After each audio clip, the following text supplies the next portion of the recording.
இருக்கையில் என் மூச்சு இருக்கும், அது முடிந்த பின்னால் என் பேச்சு இருக்கும்னு சொன்னாங்க. அவர் உயிரோடு இருக்கிற வரைக்கும் புரட்சி தலைவர் எம்ஜிஆர் அவர்கள் தனக்கு பிறந்தநாள் கொண்டாடக்கூடாது என்ற ஒரு வைராக்கியத்தோடு இருந்தார் என்பது எல்லாருக்கும் தெரியும். காரணம், அந்த அவர் பிறந்த நாள் அன்று அவங்க அம்மா துடிச்சுக்கிட்டு இருந்த நாள். அதனால நான் பிறந்த நாளே கொண்டாடுறதில்லை. ஆனா நான் இறந்த பிறகு எம்ஜிஆர் சொன்னது, நான் இறந்த பிறகு நான் யாருக்கா நல்லது செஞ்சேன்னு தெரிஞ்சிருந்தா அவங்க எனக்கு பிறந்த நாள் கொண்டாடணும்னு சொன்னாங்க. அவர் மறைவுக்கு பிறகுதான் பிறந்த நாளை இன்னி நம்ம கொண்டாடிக்கிட்டு இருக்கோம். இன்னி 100 வருஷம் 200 வருஷம் நம்ம கொண்டாடுவோம். அப்படிப்பட்ட ஒரு வள்ளல், அவருக்கு நிகர் யாருமே கிடையாது. அவரோட பாட்டு எல்லாரும் சினிமாவில் நடிப்பாங்க. ஆனா தலைவர் வந்து சினிமாவில் நடிச்சிருக்காருன்னா அதே மாதிரி கேரக்டராகவே வாழ்ந்தார். ஆனா மற்றவங்க அப்படி இல்லை. அவர் அப்படியே வாழ்ந்தனால இன்னைக்கு நமது நஞ்சைகள்ல வாழ்ந்து கொண்டிருக்கிறார். அது போலதான் நம்ம வந்து இன்னைக்கு அவரை மறக்க முடியாத நாளா இருந்தாலும் ஒரு சில சபதங்களை வந்து இந்த நேரத்தில் நம்ம எடுக்க கடமைப்பட்டிருக்கிறோம். என்னன்னா, இன்னைக்கு மதுரை மாநகராட்சியில எல்லாரும் சொன்னாங்க, எல்லாருக்கும் தெரியும், 25 மாநகராட்சி தமிழ்நாட்டில் இருந்தா கூட மதுரை மாநகராட்சி மட்டும் இன்னைக்கு செயல்படாம 4வது மாசமா செயல்படாம இருக்கு. இதை கண்டிச்சு நம்ம வந்து பலகாலத்துல அண்ணன் செல்லூர் அவர்கள் தலைமையில நம்ம வந்து ஒரு பெரிய ஆர்ப்பாட்டம் பண்ணோம். அது 2வது மாசமே சீக்கிரம் பண்ணுங்கன்னு சொன்னா 4வது மாசம் ஆச்சு, இன்னும் பண்ணல. கண்டிப்பாக நம்ம எம்ஜிஆர் பிறந்தநாள் அன்று எம்ஜிஆர் இளைஞரணி சார்பாக நம்ம இன்னைக்கு ஒரு சபதம் எடுப்போம். கண்டிப்பாக இந்த மாற்றத்தை கூட்டுவதற்கு இந்த அரசாங்கத்துக்கு பல்வகையான போராட்டத்தை நம்ம எடுக்கிறதுக்கு ரெடியா இருக்கிறோம். உதாரணத்துக்கு தெருவில் இருந்து போராடுவோம், சட்ட போராட்டம் பண்ணுவோம். எல்லா விதத்தையும் பண்ணா கூட இந்த விஷயத்தை 3-4 பொதுநல வழக்கை போட்டாங்க மதுரை உயர் நீதிமன்றத்தில் தெரியும். இன்னைக்கு கூட அந்த செய்தி நேற்று கூட வந்துச்சு. அதனால கண்டிப்பாக மக்கள் பிரச்சனை, 20 லட்சம் மக்கள் வாழ்ந்து கொண்டு இருக்கக்கூடிய இதுல அந்த மாமன்றத்துலதான் எல்லா நல்லது கெட்டது நம்ம பேச முடியும். ஆனா அதை அவங்க செய்யல. 69 மாமன்ற உறுப்பினர் இருக்காங்க திமுகல.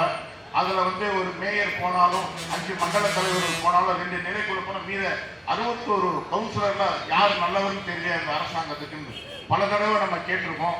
இன்னைக்கு நம்ம இந்த கூட்டத்தின் வாயிலாக அரசாங்கத்துக்கு நம்ம கேட்கிறோம். அதே நேரத்துல நம்ம புரட்சி தலைவர் எம்ஜிஆர் அவர்கள் வந்து யாரா இருந்தாலும் எல்லாருக்குமே அவரை மதிப்புக்கூடிய ஒரு தன்மையா இருப்பாங்க. இப்ப இருக்கக்கூடிய தமிழக முதல்வர் வந்து சமீபத்தில் ஒரு பேட்டி கூட கொடுத்தாரு. நான் வந்து வெளியூர் சில நேரம் செல்லும் போது புரட்சி தலைவர் அவரோட பாட்டை தான் நான் கேட்டு வெளியூர் பயணம் செய்வேன்னு சொல்லி சொன்னாரு. அதே மாதிரி எனக்கு எந்த படம் அவருக்கு ரிலீஸ் ஆனாலும் அந்த படத்தை முதலா இருந்து நான் பார்ப்பேன்னு சொன்னார் இந்த முதல்வர். அதே நேரத்தில் பெரியப்பா என்றெல்லாம் சொன்னார். ஆனா மதுரையில உங்களுக்கு தெரியும் ரேஸ்கோர்ஸ் எம்ஜிஆர் விளையாட்டு அரங்கம், அது வந்து 1977 ஒரு பெரிய கால்பந்து போட்டி ஃபுட்பால் மேட்ச்ல புரட்சி தலைவர் சிஎம்மா இருக்கும் போது அந்த கிரவுண்டில் வந்து பாலை கிக் பண்ணி விளையாட்டை தொடங்கி வச்சதுனாலதான் அந்த அந்த ரேஸ்கோர்ஸ் வந்து எம்ஜிஆர் விளையாட்டு அரங்கமா மாறி இருக்கு. ஆனா இப்ப சமீபத்துல ஒரு வேர்ல்டு கப் ஹாக்கி வந்து நடத்துறாங்க எம்ஜிஆர் ஸ்டேடியத்துல. அதை வந்து துணை முதல்வர் உதயநிதி ஸ்டாலின் விளையாட்டுத்துறை அமைச்சர் வந்து அங்க வந்து ஒரு விளையாட்டு எம்ஜிஆர் உள் விளையாட்டு அரங்கத்துல அவங்க வந்து மதுரை ஹாக்கி ஸ்டேடியம் சொல்லி வந்து திறந்து வைக்கிறாங்க. ஆனா எம்ஜிஆர் விளையாட்டு அரங்கம், எம்ஜிஆர் பெரிய பண்றாங்க, எம்ஜிஆரோட வழியில நான் இருக்கேன்னு சொல்லிட்டு ஒரு போலியான பிம்பத்தை கொண்டு வந்து நம்ம எல்லாத்தையும் ஏமாத்த கடமைப்பட்டிருக்காங்க. அதனால கண்டிப்பாக இந்த ஆட்சியை வந்து நம்ம கண்டிப்பாக வெளியேற்றணும். அதே மாதிரி ஒரே ஒரு விஷயத்தை மட்டும் சொல்லிட்டு நான் விடைபெறுகிறேன். பெரியார் கூட்டு குடிநீர் திட்டத்தை வந்து நம்ம ஆட்சியில நம்ம தான் கொண்டு வந்து செயல்படுத்தி 60% வேலையை முடிச்சோம். ஆனா தம்பி தம்பி இளைஞர் நீங்க என்ன செய்றீங்க, கொஞ்சம் இங்க இருக்கிறவங்க கொஞ்சம் இங்க வந்து உட்காரலாம்ப்பா தம்பி, இங்க இருக்கிறவங்க சும்மா இந்த கேப்பை ஃபுல்லா பண்ணுங்க தம்பி, இங்க நிக்கிறவங்க எதுக்கு இப்படி இருக்கீங்க, பின்னாடி யாரையா இருக்கிறது கொஞ்சம் எல்லாத்தையும் முன்னாடி வர சொல்லுப்பா, முன்னாடி வந்து உட்காரு. விஷ்ணு விக்னேஷ் உள்ள உட்காருங்க, பாலாஜி உட்கார சொல்லு, எட்வின் எட்வின் உள்ள போங்க. அங்க யாருப்பா இருக்கிறது, எந்த பகுதியை சேர்ந்த இளைஞரணி, பால்பாண்டி நீங்க எல்லாம் எங்க நிற்கிறீங்க, உள்ள வாங்கயா, உள்ள வந்து உட்காரு தம்பி, உள்ள வாங்க.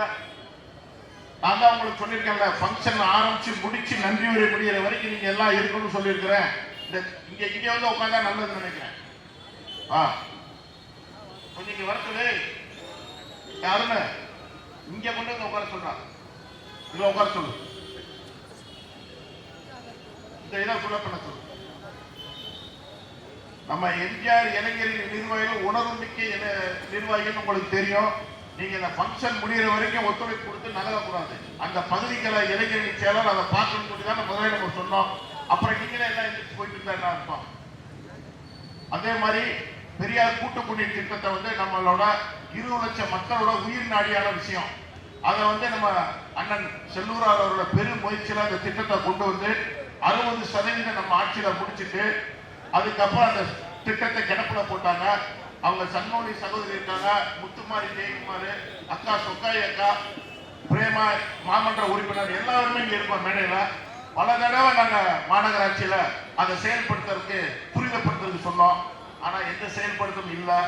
சட்டமன்றத்தில் நம்ம செல்லூரார் அவர் கேட்ட கேள்விக்கே உள்ளாட்சித்துறை அமைச்சர் வந்து டிசம்பர் 23, 2023 முடிச்சிருவோம் சொன்னாங்க, முடிக்கல. ஆனா இப்போ ஒரு பெரிய கதை என்னன்னா, கடந்த டிசம்பர் 7ஆம் தேதி மாண்புமிகு நம்ம தமிழக முதல்வர் வந்து இந்த பெரியார் கூட்டு குடிநீர் திட்டத்தை திறந்து வச்சார். பெரியார் கூட்டு குடிநீர் திட்டத்தை திறந்து வச்சுட்டு போயிட்டாரு. இன்னைக்கு ஒரு மாசத்துக்கு மேல ஆச்சு, 1.5 மாசம் ஆச்சு. ஆனா இன்னைக்கு இந்த பெத்தானியபுரம் பகுதியில் இருக்கக்கூடிய 3-4 வார்டுக்குமே தண்ணி வரல. இது வரைக்கும் பெரியார் கூட்டு குடிநீர் திட்டம் வரல. இந்த பகுதி கவுன்சிலர் தண்ணி வரல. இங்க பாருங்க, எங்க கவுன்சிலர், இந்த பகுதி கவுன்சிலரு, நான் அந்த பகுதி கவுன்சிலரு, 64 மாரிமுத்து இருக்காரு. எந்த வார்டுக்கும் இங்க இருக்க பகுதியில பெரியார் கூட்டு குடிநீர் திட்டத்துல இருந்து தண்ணியே வரல. ஆனா முதலமைச்சர் 1 மாசத்துக்கு முன்னாடி திறந்து வச்சார். இதை நீங்க புரிஞ்சுக்கணும், இதெல்லாம் தெரியணும். ஒரு வேஷம், உண்மையில எந்த விஷயம் இல்லாத ஒரு விஷயத்தை செய்யறாங்க. உங்க வார்டு வந்துச்சாமா? பாத்தீங்களா, இவங்க தெப்பக்குளம் ஏரியா அடுப்பாண்டடி. ஆனா இங்க வரல தண்ணி, மேக்சிமம் வரல, தண்ணியே வரல. ஆனா முதல்வர் வந்து திறந்து வச்சு போய் 1.5 மாசம் ஆச்சு, இங்க தண்ணி வரல. இப்படி நிறைய விஷயங்களை பேசுறதுக்கு தான் இந்த மாநகராட்சி கூட்டத்தை கூட்டணும் நம்ம எல்லாம் சொன்னோம். ஆனா நம்ம வந்து போராட்டம் பண்ணோம், நம்ம மேல அரசியல் சாயம் நினைச்சாங்க. ஆனா 3 பேர் பொதுநல வழக்கே போட்டாங்க, மாமன்றத்தை கூட்ட சொல்லி பப்ளிக். அந்த அளவுக்கு இன்னைக்கு சிந்தாபாத் ஆகிட்டு இருக்கு நம்ம மதுரை மாநகராட்சி. விரைவில் அண்ணன் செல்லூரார் அவர்கள் தலைமையில கண்டிப்பாக இந்த மாநகராட்சி நடத்த விடணும், அல்லது ஏதாவது ஒரு முடிவு பண்ணணும். வருகின்ற தேர்தலில் நமது எதிர்கட்சி தலைவர் அண்ணன் எடப்பாடி அவர்களை கோட்டையிலே முதல்வராக நம்ம வைக்கிறதுக்கு பாடுபடணும். அதே மாதிரி நம்ம செல்லூரார் மாநகர் மாவட்ட கழக செயலாளர் இந்த மேற்கு தொகுதியில 4வது முறையாக வெற்றி பெற்று கோட்டைக்கு அமைச்சராக அனுப்புவதற்கு நமது எம்ஜிஆர் இளைஞரணி சபை எடுக்கும் கூறி விடைபெறுகிறேன். நன்றி, வணக்கம்.